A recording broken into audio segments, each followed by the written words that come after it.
transporte, passagens de ônibus terão aumento de 50 centavos a partir de segunda-feira. Maus tratos, justiça proíbe venda de animais domésticos em ruas e praças do DF. Maravilha de Brasília, a igreja faz campanha de arrecadação para recuperar vitrais do Santuário Dom Bosco.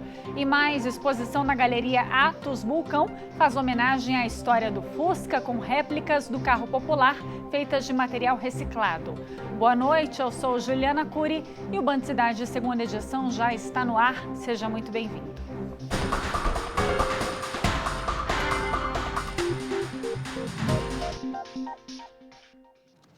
A gente já começa o Band Cidade falando do reajuste nas passagens do transporte público. O anúncio foi feito hoje à tarde pelo secretário de Transporte, Walter Casimiro. O repórter Rodrigo Miranda tem ao vivo mais informações para a gente. Oi, Rodrigo, boa noite para você.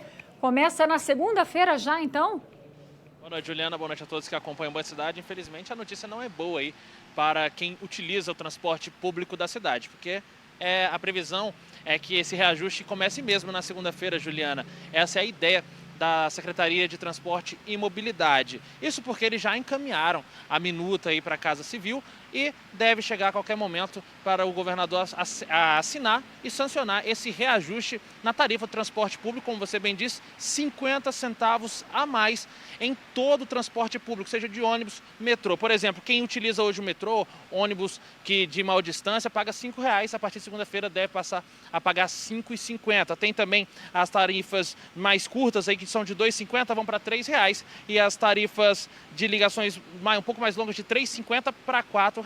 Pode ser 50 centavos, mas pesa bastante no bolso. Isso porque o último reajuste no transporte público aconteceu em janeiro de 2017.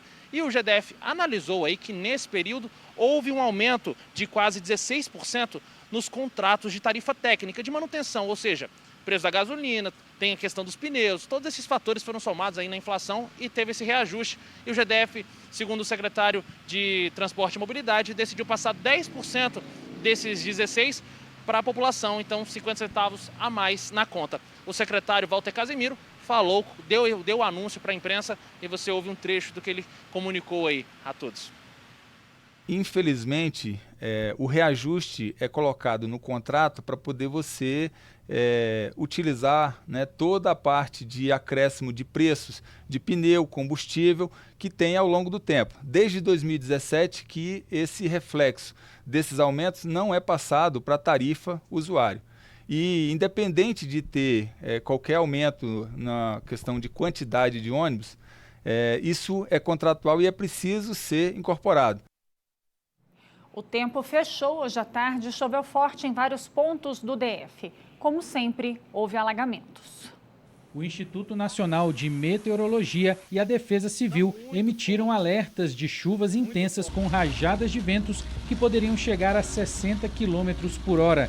Não deu outra. Nossa reportagem recebeu vídeos de alagamentos em várias regiões do Distrito Federal. No Paranoá, olha a quantidade de água que ficou acumulada nas laterais das pistas. Na região central de Brasília, o céu escureceu e choveu muito forte também, o que provocou um pouco de lentidão no trânsito. E a previsão continua de chuva forte até o final de semana, quando deve chover menos e em áreas isoladas.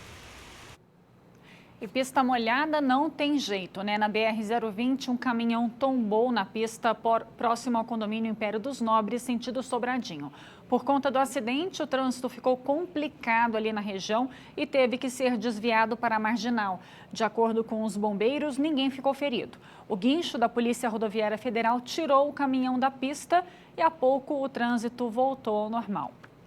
E vamos ver imagens do nosso helicóptero da Band News FM sob comando do piloto Edenilson Costa. Imagens feitas agora há pouco pelo repórter Rafael Procópio da BR-070, ali logo depois da estrutural. Movimentação até que está tranquila na BR-070, os carros andando na velocidade da pista, para quem vai ali para Águas Lindas, passa por Ceilândia, está aí a BR-070. Aproveitando para falar do trânsito agora, pelas câmeras do DR, a gente começa ali na Estrada Parque Aeroporto, onde teve um acidente agora há pouco, o trânsito estava bem complicado por lá, parece que melhorou, pista um pouco molhada, então atenção para os motoristas. Agora a gente vai para a Estrutural, ver como é que está o trânsito lá na Estrutural.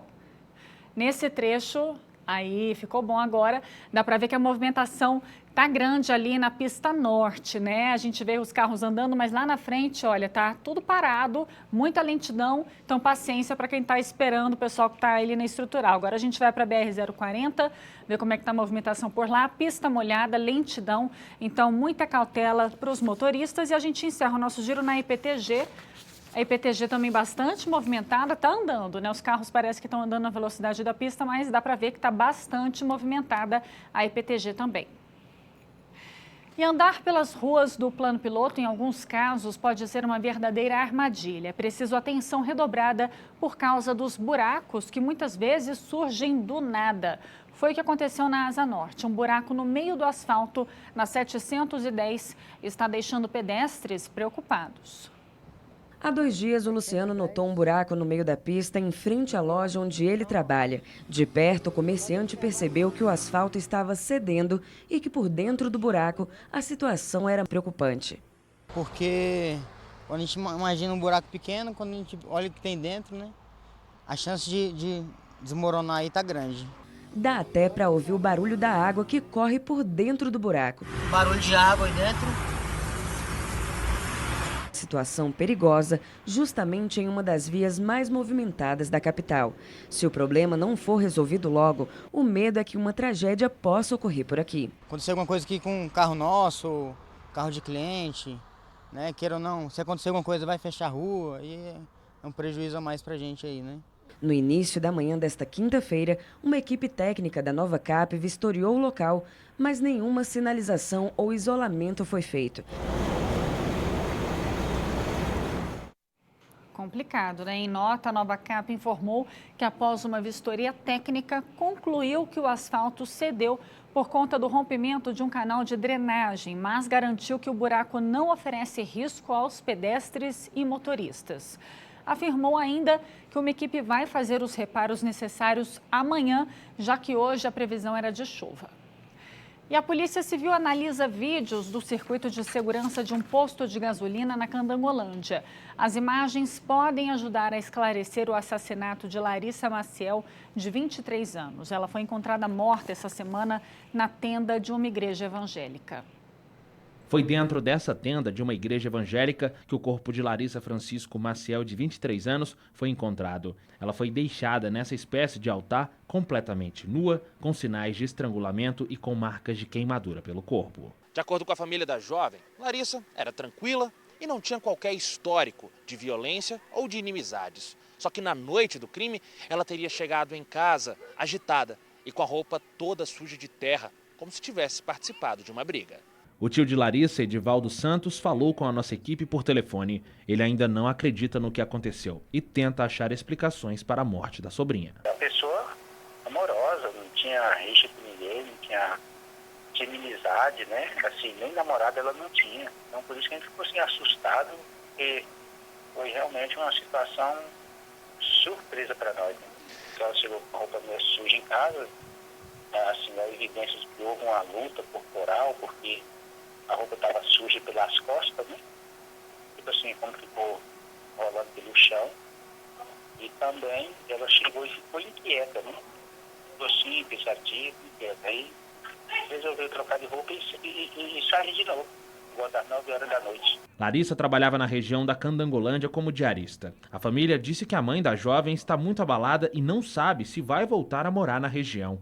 Todos pedem por justiça. Se fosse uma pessoa ruim, mesmo assim a gente não quer que morra, né? Mas uma pessoa igual ela, o sentimento é de perda mesmo. Realmente uma grande pessoa assim da família que perdeu e foi muito ruim. Por meio de nota, a Polícia Civil aqui do Distrito Federal informou apenas que investiga o caso como feminicídio. Se for isso mesmo, será o primeiro deste ano no DF. Em 2019, foram 34 crimes desse tipo, um aumento de 62% em relação a 2018. Até o momento, ninguém foi preso e o motivo da morte também não foi esclarecido.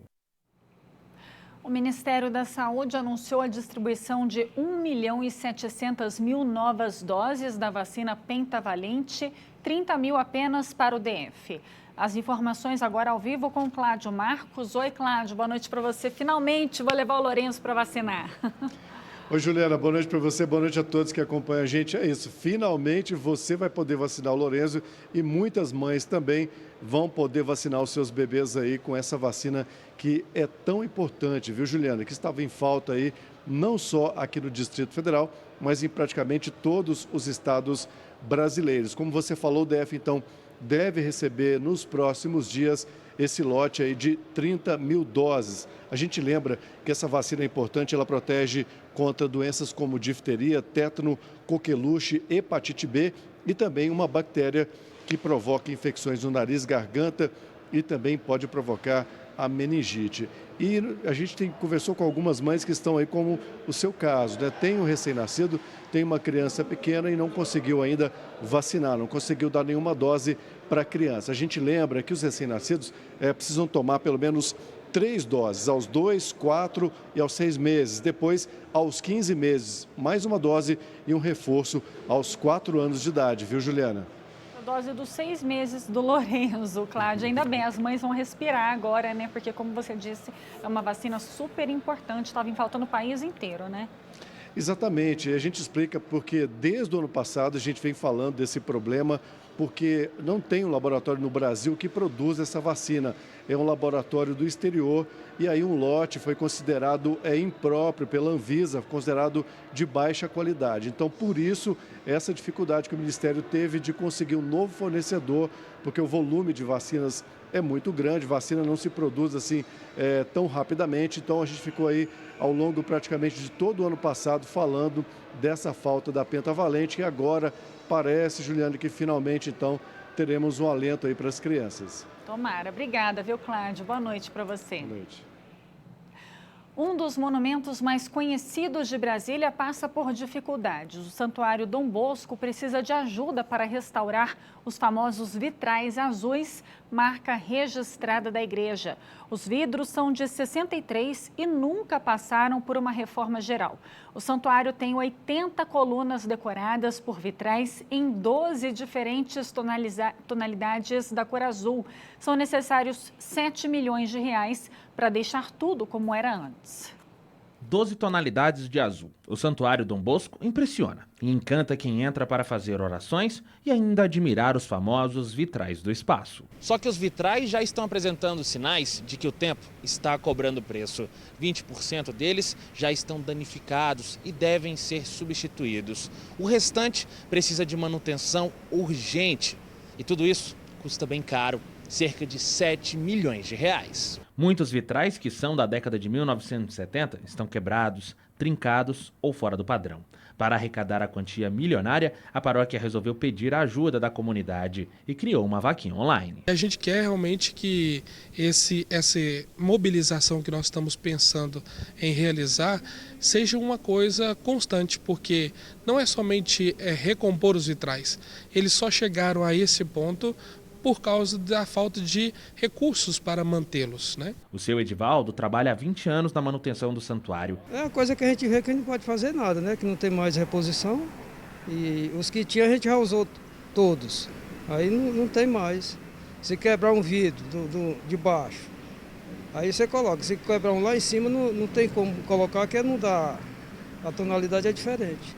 Chegar vai ser uma boa, né? Há muito tempo a gente está esperando por isso, para a gente ver o santuário de novo do jeito que era antes, né? O santuário foi eleito uma das 7 maravilhas de Brasília. Ao todo, são 80 colunas de 16 metros, além dos famosos vitrais. E ainda tem um imponente lustre de 3,5 metros de altura, formado por mais de 7 mil peças de vidro murano, simbolizando Jesus, a luz do mundo. Uma verdadeira obra de arte. Nós recebemos mensalmente vários estudantes de arquitetura de Paris e outras localidades da Alemanha. Então é um lugar que as pessoas vêm não somente para rezar, não somente para fazer a sua experiência com Deus, mas também é um lugar então que chama a atenção pela sua beleza. É muito lindo mesmo. Para ajudar então o projeto com qualquer doação, basta ligar para os telefones 3223-6542 ou 3323-5562 que aparecem na tela. A gente sempre mostra aqui os animais abandonados, principalmente cães. Pois é, o Tribunal de Justiça proibiu a venda de animais domésticos nas ruas e praças do DF. As informações com o Leandro Aislan, direto do estúdio da Band News FM. Oi, Leandro, boa noite para você. Boa noite para você também, Juliana, boa noite a todos. Pois é, a partir de agora, quem for flagrado nesses locais proibidos está sujeito a uma multa aí no valor que pode chegar a R$10 mil, além da apreensão dos bichos, né? A decisão partiu da Vara de Meio Ambiente, Desenvolvimento Urbano e Fundiário, após uma ação popular ajuizada por uma moradora aqui do Distrito Federal contra essa prática, viu? A sentença confirma uma liminar proferida em abril de 2018 e, com isso, a Justiça determinou que os órgãos públicos façam a fiscalização para coibir essa venda e exposição ilegal dos animais em vias, praças e também nas intermediações da Feira dos Importados. A decisão considera que submeter cães, gatos, entre outros animais, à exibição para a venda em gaiolas em vias públicas é um tratamento cruel. Procurado, o IBRAM destacou aí que vem adotando medidas em defesa e proteção da fauna, né? Ainda cabe recurso desta sentença. Juliana. Obrigada, Aislan. Boa noite para você. Boa noite. O assunto agora é arte. Até o dia 19 de janeiro, a Galeria Atos Bulcão vai expor os trabalhos do artista plástico Paulo Maurício. A mostra Produtos e Marcas faz uma homenagem à história do Fusca, com réplicas do carro popular feitas de material reciclado.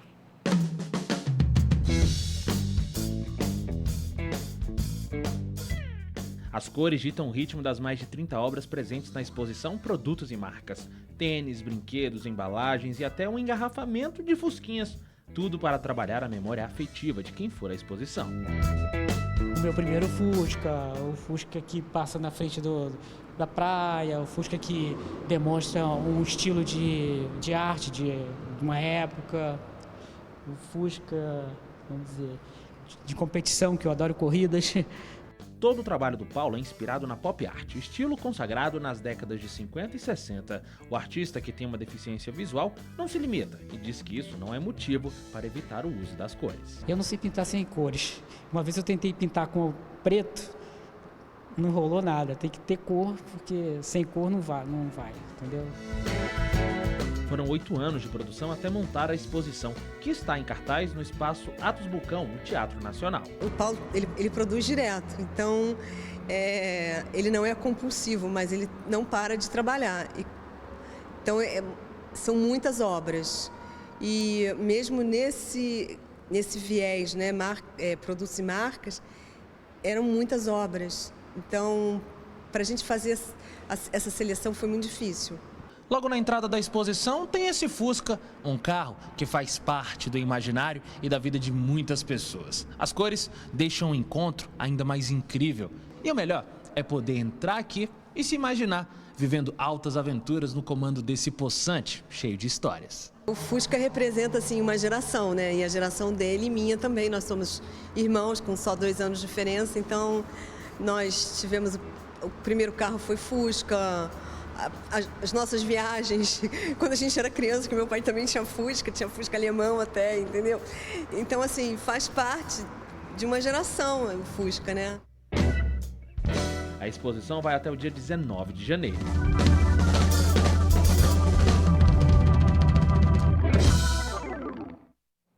Um carro muito querido mesmo. Lembrando que a exposição fica aberta ao público das 2 da tarde até às 7 da noite, na Galeria Atos Bulcão, que fica no anexo do Teatro Nacional. Veja a seguir no SOS Saúde, vamos saber como evitar as otites durante as férias, quando muita gente aproveita o calor para se refrescar nas piscinas e no mar. Imagens agora da EPNB. A gente volta já já.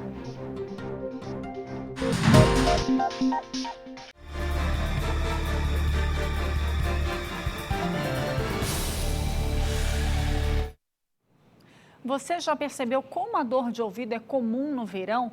A causa disso geralmente está nos momentos de lazer, em especial naqueles que envolvem mergulhos na piscina, no mar ou no rio. A otite externa, mais conhecida como otite dos nadadores ou otite de verão, é uma doença frequente nessa estação. Para a gente tirar dúvidas, vamos receber aqui no estúdio a doutora Érica Baquete. Boa noite, doutora, seja bem-vinda ao Band Cidade. Doutora, como evitar essa otite nessa época? É bem importante a gente estar atento à saúde auditiva o tempo todo, né? E nessa época de verão, a entrada de água no ouvido ela é bem prejudicial. Isso acontece comumente com criança, é uma tarefa quase impossível a gente retirar as crianças da água depois que elas entraram no mar, na piscina. E ficar muito tempo lá dentro pode provocar uma umidade excessiva no ouvido, que depois a gente não consegue secar. Ou mesmo a gente sente, às vezes, quando a gente entra na piscina, no mar, a gente mergulha, a gente sente que entra aquela água no ouvido e que essa água não sai. Essa água acumulada pode favorecer o desenvolvimento de fungos e bactérias e aí provocar o aparecimento de otite. O ideal é a gente sempre proteger os ouvidos, tá? Então, existem aí no mercado vários tipos de tampões. Eu trouxe até um aqui que é um tampão personalizado. Então, a gente pode fazer um molde do ouvido do paciente e produzir esse tampão que é de silicone, flutuante, antialérgico. E aí você pode usar isso durante a prática esportiva, pode mergulhar e a água não entra e nem se acumula no ouvido. Agora, doutora, quando não tem jeito, a água entrou, como é que faz para tirar? A primeira coisa que a gente tem que lembrar é que nada pode ser inserido no ouvido, tá? É bem perigoso. As hastes flexíveis, elas estão aí para auxiliar na limpeza externa do ouvido. Quando a gente sente que a água está acumulada, o interessante é a gente posicionar mesmo o dedo na entrada do conduto, fazer uma leve pressão, abaixar a cabeça e quando a gente solta, esse movimento tende a fazer que a água saia. Tem gente que pula, vai batendo na cabeça. Isso, vai batendo para sentir cair. Às vezes você pode ficar um tempo deitado do lado que você está sentindo a água, mas é importante estar atento se essa água não sair, procurar um atendimento médico. O especialista em ouvido é o médico otorrinolaringologista. Tem gente que fala assim, coloca uma gotinha de álcool, coloca não sei o que. Não pode. Não pode. Qual que é o perigo? O perigo é a gente danificar o tímpano. Tá? A membrana timpânica é uma estrutura muito frágil e ela está exposta no final do conduto auditivo, no final desse buraquinho que a gente tem aqui no ouvido. Quando a gente insere alguma coisa ou pinga alguma coisa, a gente periga machucar mesmo. E o tímpano, além de sensível, ele é muito sensível à dor, ele é muito dolorido. Por isso que dor de ouvido é uma dor tão enlouquecedora. Doutora, eu vou pedir para a senhora mostrar de novo o tampão, para o pessoal focar bastante aqui no tampão, enquanto eu faço mais uma pergunta. O pessoal está na praia, né? Está no clube, sei lá, viajando, não quer interromper o passeio, como é que faz para tratar? Tem que ir sempre ao médico ou dá para, sei lá, fazer alguma coisa mais caseira assim? Tá.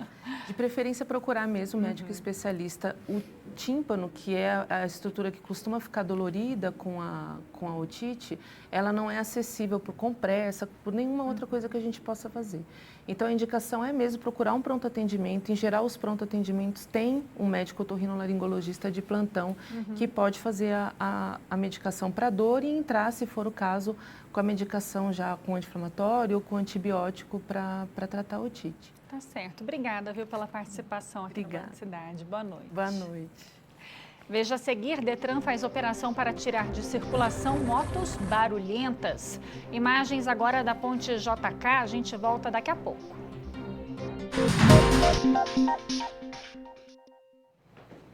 Quem é que gosta de barulho demais, né? Ninguém. Pois é, o Detran deu início à Operação Sossego para tirar de circulação aquelas motocicletas com escapamento irregular que causam barulho excessivo nas ruas da capital.